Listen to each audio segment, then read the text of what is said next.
I don't know what the question was about the Eunice. I wanted to just comment on what you said about the gap. Yes, that's exactly what. Yeah, part of the big gap, and it's linked to the issue you raised about career choices we are making. You just made a better example about English and philosophy, which was my first degree. But let me tell you how that... It was a personal attack on you. Yeah. No, it was a slip of a tongue on his part. But let me tell you how that came about. Poor career guidance. That's really where the gap starts. So at high school, apparently there's a particular so-called period where people just go and are told about civic society and what and career guidance, but poor, very poor. And I went to a Catholic school where I was in what was called standard 10B. Now, when you're in standard 10B, it means these are clever ones who are going to be engineers and scientists and so on. Because I was clever, I was in that group, but science was not my strength. So when I passed matric, I went to Medunsa to try and to do medicine. And I was told, no, your matric is poor. but please go to University of the North, it was called at that time, and do what is called BSc pre-medicine. If you pass that, you can come back and be a doctor here. So I went there and I failed everything when I oh, sorry, I passed special English for science students. My dad said, oh, at least you passed something. And then I registered BA in philosophy because I'd failed on the sciences.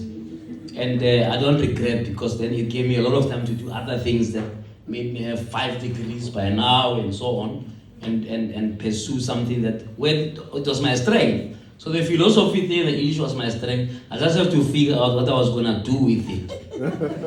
Right? So I didn't know when I was doing it. I was just, I failed chemistry, so I was gonna do Setswana in English. In the meantime, then I did law and I did politics and I did media, and then at least now I'm able to hustle with those things. It's always good to arrive at interference. I have 5 degrees. They say you're overqualified, but we can give you this. So that gap is key.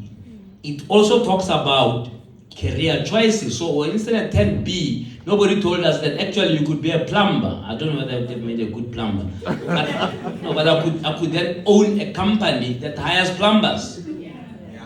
Well, I understand plumbing. So it's not like I'm going to be a plumber alone myself in a little corner. But I could have 10 branches of plumbing companies.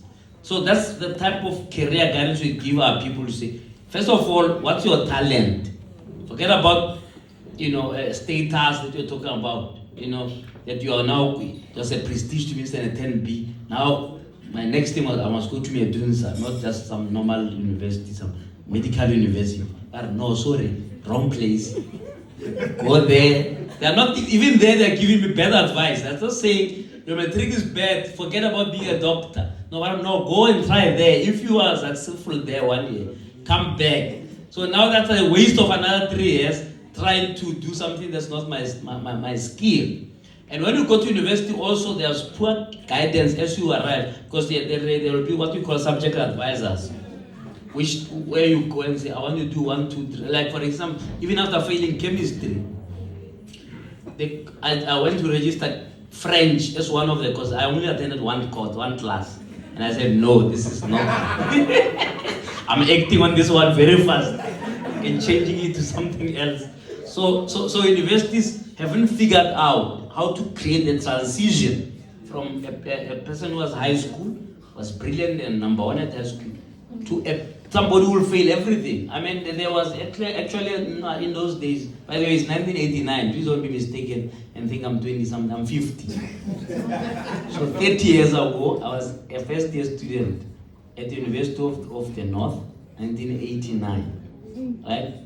And even there was poor guidance about then what do you do, right? To first of all identify your actual skill, your mixed or combined with your actual interest, because sometimes those two things don't find a common combination, right? And then a guidance about how you then survive the first year, right? So, despite that I failed everything, in the class, the lecturer of maths used to ask me to explain to everybody else what he's talking about in the tutorials.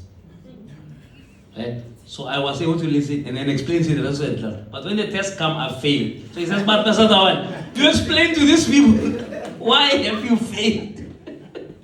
Right? So the universities haven't figured out how to support even the first years to succeed properly, right? In terms of taking their next step of career, right? So I'm not sure what they said about UNISA, but in terms of sort of matching the skills needed and the curriculum, right? At UNISA Business School, we try and create courses that are relevant to particular industries. So for example, we've just entered into an MOU with, let's say, the Gauteng Tourism Authority to look at destination marketing. That's not taught at university. They teach you classical marketing in general, and so when you get to work, then you are surprised when they say, no, go and market in Mpumalanga. We say, but we're not taught this in school.